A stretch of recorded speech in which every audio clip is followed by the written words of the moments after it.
Y las prácticas las empezamos a partir de mañana.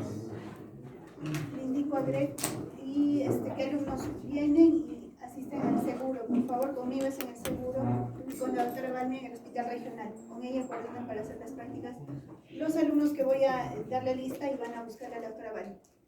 Y con los dos alumnos que no tienen falta voy a mandar un comunicado para ver si van a llevar el curso o mejor que se separen. Mejor que listo. La anterior semana habíamos visto lo que es adaptación. La anterior semana vimos lo que es adaptación celular y hablamos de lo que era hiperplasia, hipertrofia, todo lo que pasaba en los epitelios y hablamos también un poco de lo que era la muerte celular, que ya habíamos avanzado una parte de esto, ¿no? Habíamos hablado de lo que es lesión reversible, los cambios que se daban en las lesiones reversibles, como era lo que era el edema, los cambios grasos, todos los cambios estructurales, y hablamos de todos los mecanismos mediante los cuales la célula se llegaba a dañar, ¿no? Recordamos que la principal lesión que daba era la ausencia de oxígeno, una hipoxia, que era la principal causa de injuria, ¿no? Lo cual alteraba la formación del ATP, lo cual alteraba la bomba sodio-ATP-asa, lo que hacía que el sodio salga, el sodio ingrese y el potasio salga, y por ende las células hinchaban. Lo mismo en la lesión celular, hablábamos que había una liberación de calcio tanto de las organelas como la mitocondria y el retículo endoplasmático, y también había una mayor cantidad intracitoplasmática, lo cual exacerbaba y amplificaba todos los efectos que hacía la hipoxia. Entonces todo eso conllevaba incluso al cambio de pH en la célula, y a eso se añadían los radicales libres que no se eliminaban y empezaban a acumularse, por tanto había mayor daño en la célula y provocaba la muerte de ella. Listo, hablamos de la necrosis, también estoy recordando rápidamente porque esto lo hemos visto en la anterior clase. Habíamos visto que la necrosis viene a ser un tipo de muerte celular irreversible, es un daño totalmente irreversible. Y acá vamos a volver a pausar un poquito. Tenemos una célula normal, ustedes ya recuerdan a la célula, tenemos ahí a las organelas y todo tiene membrana. Tenemos una membrana citoplasmática y todas las organelas tienen una membrana, como pueden ver en la parte superior. Entonces, ¿qué es lo que pasa con una necrosis? También lo voy a hacer rápido porque esto ya lo hemos visto. Va a haber todas las proteínas que están dentro del citoplasma empiezan a destruirse, dentro de la célula empieza a destruirse, así como las enzimas que empiezan a lesionar, por lo tanto hay ruptura de la membrana y eso es lo característico en una necrosis, las membranas se rompen.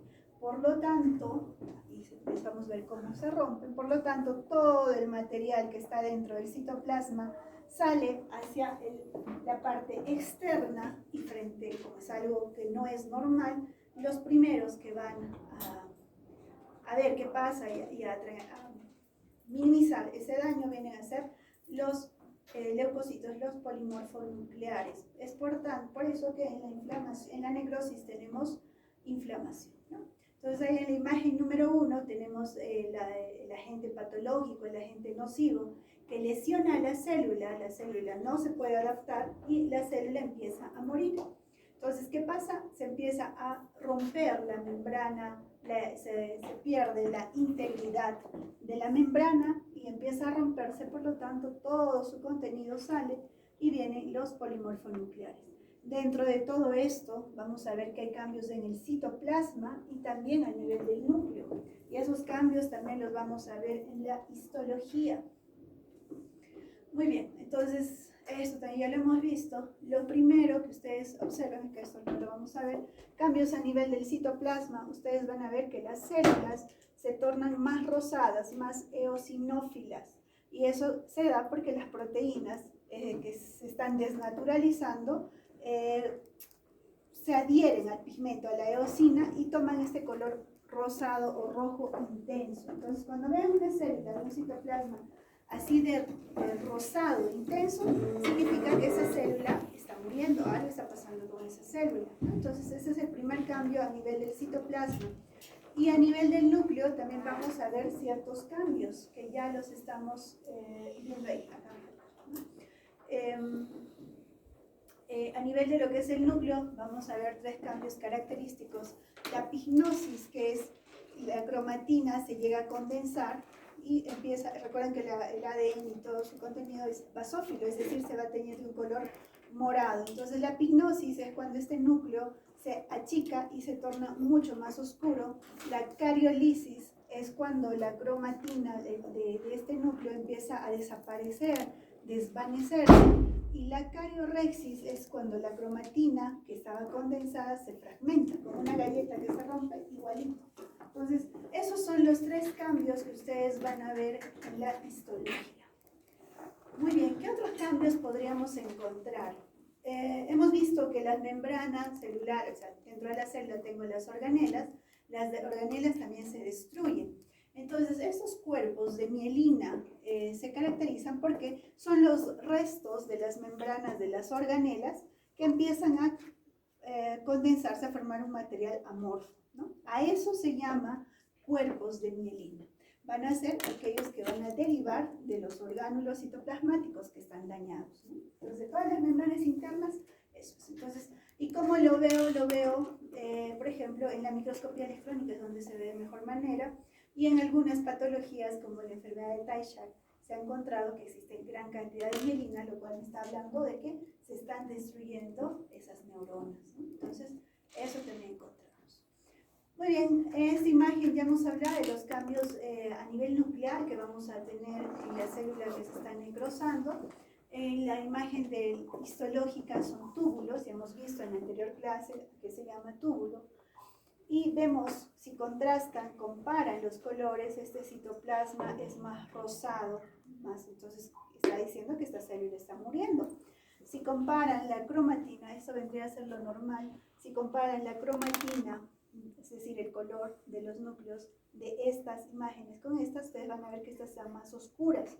Estamos hablando de lo que es la pignosis. Y si ustedes ven acá este núcleo, está borrando. Entonces ahí estaríamos hablando de la cariolisis. ¿Okay? Entonces los 3 términos. Entonces ahí vemos de mejor manera, la cariolisis es como si se borrara el desvanecimiento de la cromatina. Comparen, siempre patología es comparar lo normal con lo patológico. Si ustedes comparan, esta cromatina se está desvaneciendo, se está tornando clarita. Entonces esto es una cariolisis que me indica que se está muriendo ese núcleo. En este caso, si comparo las cromatinas, vemos que están más oscuras. Eso sería la pignosis. ¿Ok, chicos? Entonces, ojo con los términos. Muy bien. Entonces, vamos a hablar de los tipos de necrosis que vamos a tener en general en todo nuestro organismo. Una de las necrosis que más frecuente van a encontrar va a ser la necrosis isquémica coagulativa. Entonces, como su nombre dice, en este caso va a haber una alteración en la irrigación. Entonces, recuerden, todos nuestros órganos necesitan la irrigación, por ende el oxígeno, para que todo el tejido se torne vital. En este caso, en la primera imagen macroscópica, macroscópico es todo lo que ustedes ven visualmente, y microscópico lo que ven al microscopio. En la imagen macroscópica pueden ver un intestino, y como ustedes están llevando anatomía, ya van a comparar, ese intestino está de otro color, está más oscuro, medio hemorrágico, parece una morcilla, es más, ¿no? Estamos hablando de que este tejido se está muriendo debido a una obstrucción. Otro ejemplo de necrosis isquémica, por ejemplo, los infartos agudos de miocardio. Recuerden que se da por un ateroma que obstruye la arteria coronaria, por lo tanto, la zona del tejido que no es irrigada empieza a morir, ¿no? Entonces, entre otros ejemplos de necrosis que podemos ver. Entonces, ¿por qué se llama coagulativa? Porque los tejidos, en este caso, si ustedes ven, este es el intestino normal, ahí pueden ver lo que es la mucosa, esta es la submucosa y esta es la muscular. Entonces, la imagen que están viendo arriba es intestino. La necrosis coagulativa tiene la propiedad de que el tejido por un tiempo tiende a coagularse, a mantenerse firme, es decir, todavía veo las estructuras, pero a un mayor acercamiento yo ya no veo las células, es decir, ya no tienen núcleo, todavía el citoplasma se mantiene, pero el núcleo empieza a desaparecer, ¿no? Entonces por eso lleva ese nombre de necrosis isquémica, ¿no? Necrosis coagulativa, es como que el tejido se coagula, persiste, toma su forma y después de un tiempo ya empieza a licuarse, que ahorita vamos a ver lo que pasa. Entonces, necrosis coagulativa, ¿no? Ejemplos, ya ustedes van a leer más y me van a dar también más ejemplos.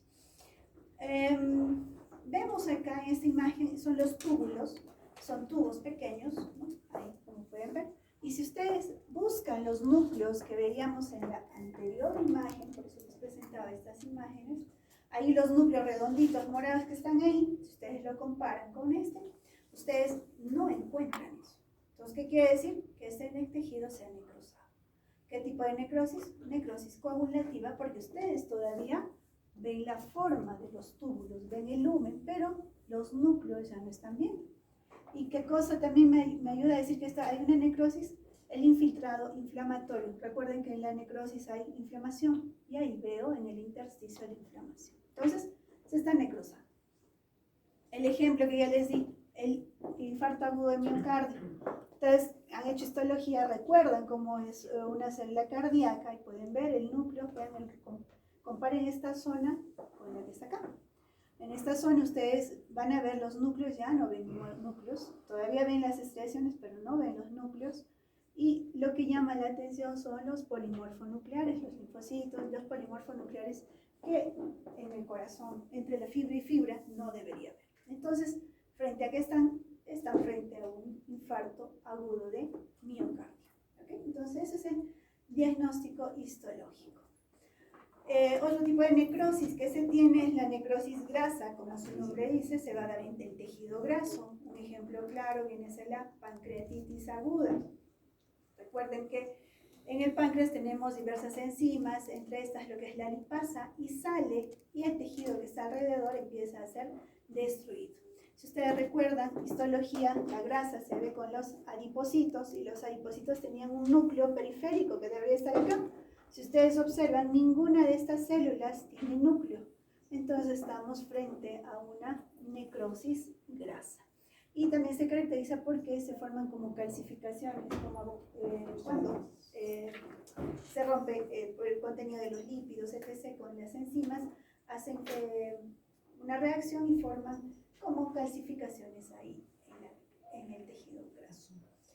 El otro tipo de necrosis que ustedes vamos a encontrar es la necrosis gaseosa.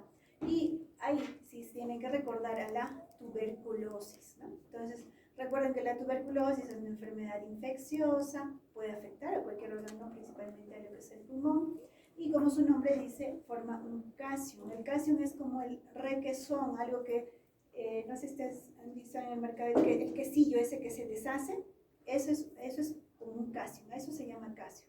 Entonces ustedes pueden ver el corte del pulmón, en esta zona ven una lesión blanquecina, esta está en una cavidad, pero si ustedes tocarían esto se deshace. Entonces es una necrosis gaseosa y la característica de esta tuberculosis es que forma una inflamación granulomatosa. Granulomatosa es que algo forma algo redondito, como ustedes ven acá. Este es un ganglio linfático, ahí vemos granulomas, unas estructuras redonditas, y en la parte central es un tejido que no tiene células, medio amorfo y medio, ahorita vamos a verlo, medio rosado, eosinófilo, y en la periferia forman los granulomas y los linfocitos epitelioides. Ahorita vamos a ver. Esto es como se ve una tuberculosis en la histología. Vean, ¿cuál es la necrosis, doctora? ¿Dónde no ven células? ¿Dónde no ven núcleos? Ustedes ven esta zona de acá. Todo esto se está necrosando. Esta es la necrosis gaseosa. Y todo lo que está alrededor es la inflamación que está alrededor, que va a formar granulomas. Ahí veo células con múltiples núcleos que se llaman células gigantes, veo linfocitos, veo células epitelioides más grandes, a un mayor aumento. Esta es una célula gigante, que es esta, con múltiples núcleos, ¿no? Entonces hay linfocitos. Pero si me dicen, doctora, ¿dónde está la necrosis? Ahí, ven, acá, no veo células, no veo núcleos por acá. Entonces esa es la necrosis gaseosa que ustedes van a ver. El otro tipo de necrosis es la necrosis licuefactiva. Entonces, como su nombre dice, es algo que está licuándose. Vamos a volver. Si esta necrosis se va a dar por una sobreinfección, por ejemplo, en el intestino, en el colon, nosotros tenemos colonia de bacterias. Al inicio, cuando hay una obstrucción, una trombosis o algo, tenemos una necrosis coagulativa o isquémica. Pero conforme pasan las horas, las bacterias proliferan y ese tejido se destruye. Entonces, de una necrosis isquémica va a pasar a una necrosis licuefactiva porque va a haber una sobreinfección, ¿no? Y va a haber polimorfonucleares, va a haber pus, ¿no? Es en general en todos los tejidos que se sobreinfecten, a eso se llama necrosis licuefactiva por la consistencia del licuado. Y también este término se utiliza exclusivamente también para lo que es la necrosis en el cerebro, como ustedes están viendo ahí. Debido a la composición que tiene el cerebro, si es que hay una necrosis, ¿qué va a pasar con este tejido? No es que se va a quedar estático, así como una necrosis isquémica, coagulativa, sino empieza a destruirse y se hace como un licuado, se hace viscoso. Entonces, la necrosis que ustedes van a ver en el cerebro se llama necrosis licuefactiva. Y en las imágenes, acá en la histología, vemos, acá esta zona, ustedes ya no ven núcleos, ¿no? Entonces acá ya no hay células, están muriendo. Y alrededor tengo a lo que son los macrófagos, linfocitos, que son las células de la inflamación. Muy bien.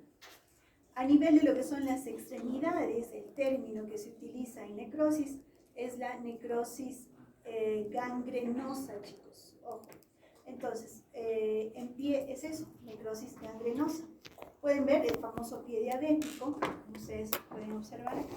Así es como ustedes van a ver en la parte clínica. Entonces, en términos de necrosis gangrenosa por las extremidades, y cuando esto se sobreinfecta y hay pus, porque ustedes van a curar esos pies diabéticos, se llama gangrena húmeda, porque hay polimorfonucleares, hay pus.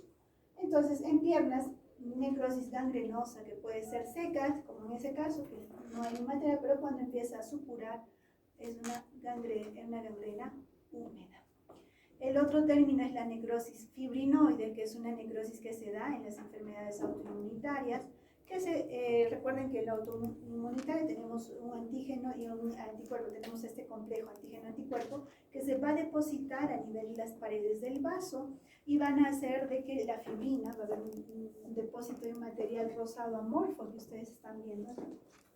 Entonces, a eso se llama necrosis fibrinoide. Van a ver cuando hagan reumatología o cuando vean la parte de nefrología, ¿no? Cómo se llegan a lesionar por enfermedades autoinmunes, ¿no?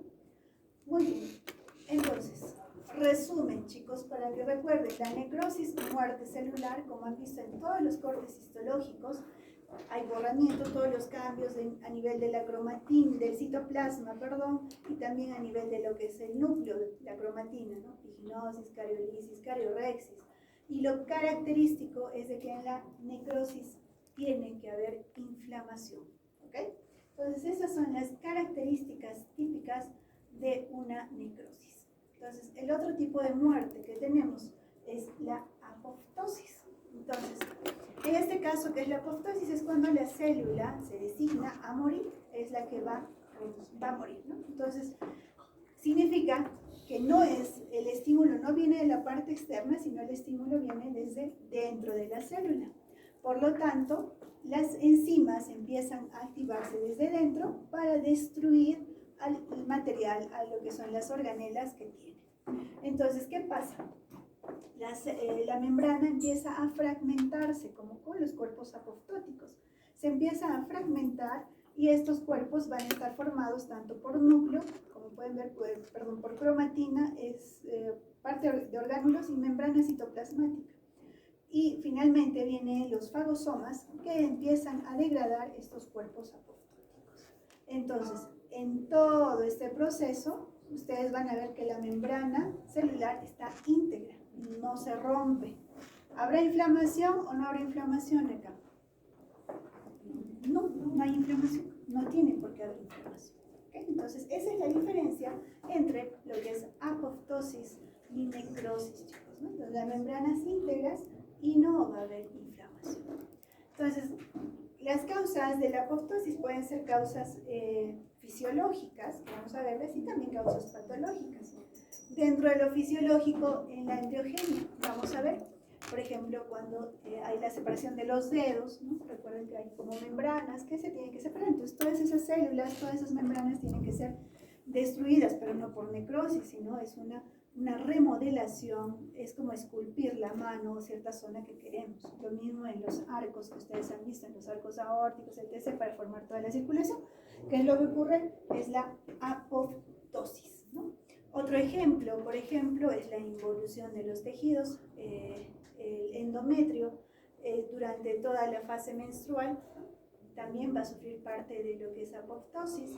En la menopausia también, recuerden que tenemos células foliculares, que cuando llega la menopausia ya no hay el estímulo y esas células foliculares van a tener que disminuir de tamaño y van a desaparecer.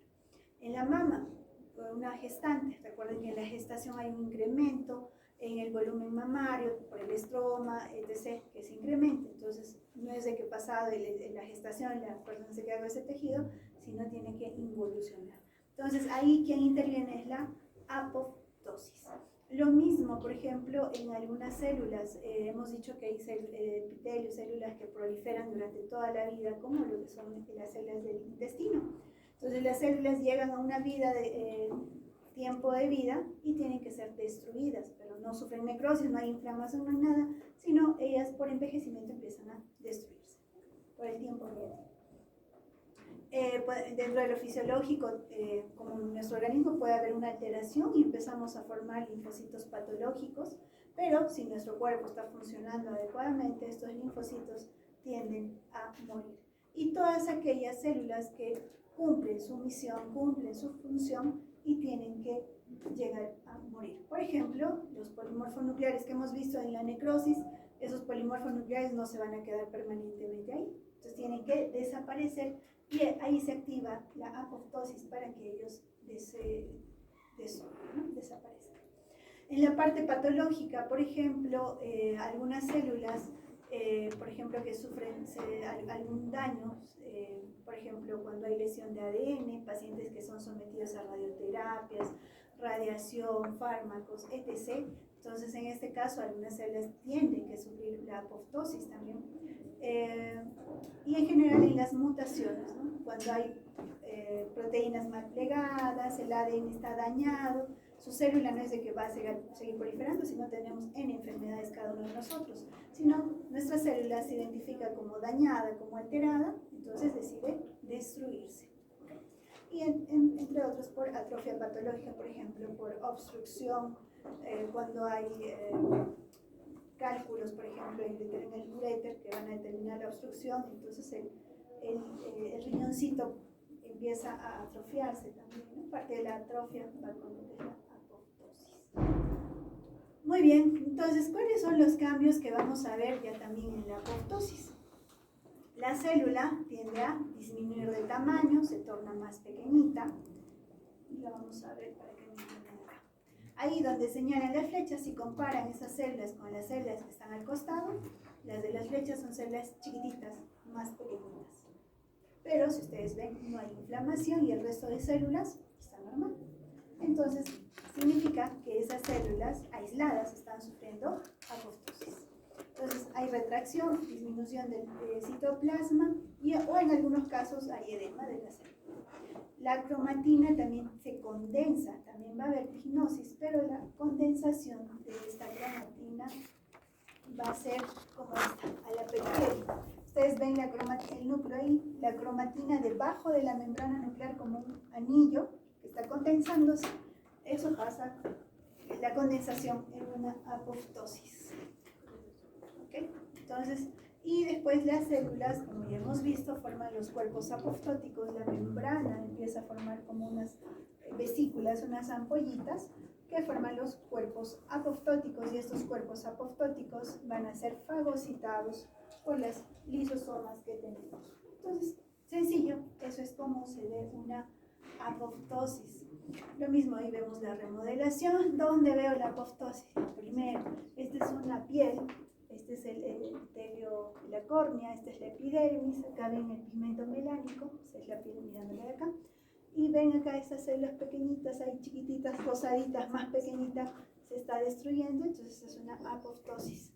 Igual acá veo un túbulo, ¿no? Acá veo una célula que se está fagocitando, se está destruyendo. ¿Veo inflamación? ¿Vengo algo? No. Entonces está sufriendo apoptosis. Lo mismo que acá. Veo acá unas células más pequeñitas que empiezan a destruirse. Por acá está. Están sufriendo apoptosis. ¿Ok, chicos? Entonces, no me confundan apoptosis con necrosis, ni las características que van a encontrar en histología. Entonces, ¿cómo ocurre la apoptosis? La apoptosis se va a dar debido a lo que es las caspasas. ¿No? Vamos a hablar de dos vías. Una vía intrínseca y una extrínseca. La intrínseca, o vamos a hablar de lo que es la mitocondria. Acá tengo la mitocondria. Y la parte intrínseca se va a dar por los ciertos receptores de mi célula que van a ser activados. Entonces, todos recordamos, la mitocondria cumple un papel importante, formación de ATP, y todos recordamos en el ciclo del ATP lo que es el citocromo. Entonces, en una fase normal, el citocromo C está dentro de la mitocondria, es mi célula normal. Pero, ¿qué pasa si mi célula sufre algún daño, algún cambio, o mi célula se está lastimada y tiene que morir? El citocromo sale hacia la parte externa y en el citoplasma empieza a activar todas estas cascadas que ahorita vamos a entender. ¿Okay? Entonces, una vez que sale el citocromo, significa que mi célula ya va a iniciar,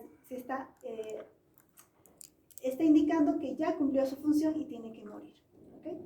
Entonces, en una homeostasis, en algo normal, vamos a tener enzimas, vamos a tener proteínas proapoptóticas y las que van a ser antiapoptóticas. Y las que de cierta manera van a controlar ese equilibrio son las proteínas BSL2. Entonces, ¿qué pasa cuando hay un estímulo, hay daño del ADN, hay hipoxia, hay estrés, mi pobre célula ya está a punto de morir, de matarse, así como cuando ustedes se estresan en sus exámenes, liberan ahí sus enzimas, entonces se quieren destruir, ¿no? Entonces, estas células son las que estas proteínas son las que de cierta manera evitan eso. Pero ¿qué pasa si el daño es ya excesivo, el estrés es demasiado? Entonces, las enzimas proapoptóticas empiezan a actuar sobre la mitocondria y hacen que liberen también otras sustancias, ciertas moléculas proapoptóticas. Estas sustancias proapoptóticas que están siendo liberadas van a actuar como otra proteína, ya para resumirlo, y van a activar lo que es la caspasa 9. ¿Okay? Entonces, toda la vía intrínseca que inicia con la alteración del citoplasma C y la mitocondria tiene una función importante, ya no les voy a marear con esto, van a hacer que se active la caspasa 9. Y cuando la caspasa 9, esta es una caspasa de iniciación, la caspasa 9 es de iniciación, va a interactuar con algo más y quienes van a ejecutar la muerte va a ser la caspasa 3 y la caspasa 5. Algunos textos les dicen la caspasa 3 y la caspasa 6. Entonces, lo dejamos por eso. Entonces, ustedes recuerdan, la caspasa de iniciación va a ser la caspasa 9, vía intrínseca, y las que van a ejecutar la apoptosis, la caspasa 3, 7 y 6. Vamos a agregarlo ahí. ¿Qué pasa con la vía intrínseca? Ya también, a nivel de lo que es la membrana externa, se van a activar ciertos ligandos, sobre todo los receptores de la muerte, que son estos, y se van a activar nuevamente la caspasa 8 y 9. ¿No? La caspasa 8 y 9 y 10, es que son varios textos que hablan de 8, 9 y 10. Vamos a ver, 8, 9 y 10 nosotros vamos a resumir. Estas caspasas ya también van a ser las caspasas de iniciación en la vía extrínseca. Y finalmente, ¿quién va a actuar y va a hacer la muerte? Van a ser las caspasas 3 y 6. Entonces, resumen, vía de las caspasas para la apoptosis, dos vías, intrínseca y extrínseca. Intrínseca con su mitocondria, el citoplasma C, quien inicia todo es la caspasa 9, la caspasa de iniciación, y las caspasas ejecutoras son estas. Vía extrínseca, inicia con los ligandos, etc., y va a activar a las caspasas 8, 9, que son las 10, que son las de la vía extrínseca, y finalmente son las mismas, vean, las ejecutoras van a ser las mismas. ¿Okay? Entonces, todo se inicia por las caspasas en la apoptosis, chicos. Resumiendo, ustedes ya van a leer detalladamente. Muy bien, entonces vamos a hacer la diferencia entre lo que es una necrosis y la apoptosis, ambas muertes celulares. Vamos a ver que en la necrosis el tamaño de la célula varía, sí, varía, hemos visto, bueno, en la necrosis inicialmente se hincha, se destruye, en cambio en la apoptosis hemos visto que se reduce, se empieza a achicar, ¿no? A nivel del núcleo, la necrosis tenía lignosis, cariorexis y cariolisis. Y ya también en la apoptosis, recuerden que se fragmentaba para formar los cuerpos apoptóticos, o sea, se fragmenta, pero no se rompe la membrana. La membrana citoplasmática en la necrosis se rompe, se destruye, por eso todo el material salía. En cambio, en la apoptosis, la membrana siempre está íntegra, no se rompe nada. El contenido celular, todo salía hacia la parte externa para que sea destruida en la necrosis. En cambio, en la apoptosis, todo el contenido siempre estaba dentro de la membrana. ¿En cuál hay inflamación? En la necrosis, sí o sí hay inflamación. En cambio, en la apoptosis no van a encontrar inflamación, como lo hemos visto. Y bueno, cada uno tiene su función, la apoptosis tanto patológica y embriológica, y en la necrosis debido a factores externos que empiezan a estresar a las pobres células para que lleguen a morir.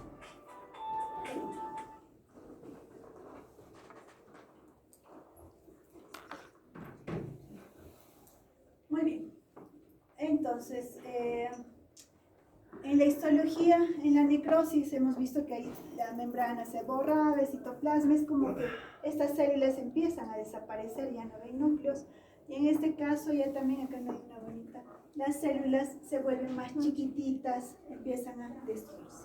¿Okay? Entonces esa es la diferencia también en la histología entre necrosis y apoptosis, y esa es la parte de muerte celular, resumiéndolos y haciéndolos sencillitos, chicos. Muy bien, ¿qué más van a encontrar ustedes en la patología? Vamos a ver imágenes, ¿no? Va a haber acumulación, recuerden que en las células tenemos proteínas, lípidos, etc. Sustancias externas. Entonces, hay ciertas sustancias que se van a acumular en las células, por ejemplo, lo que es el depósito de triglicéridos.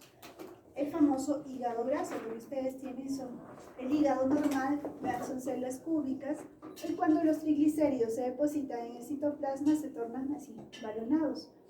Recuerden que en la anterior clase también les mostraba cómo era un hígado graso. El hígado graso se torna un poco más duro, toma un color un tanto amarillento, se notan estas zonas un poco más amarillentas, y en un proceso un tiempo más largo podría llevar a una fibrosis. Entonces, por ejemplo, donde ustedes van a tener triglicéridos en el riñón, en el músculo, el famoso hígado graso, puede haber depósito de colesterol, ¿no?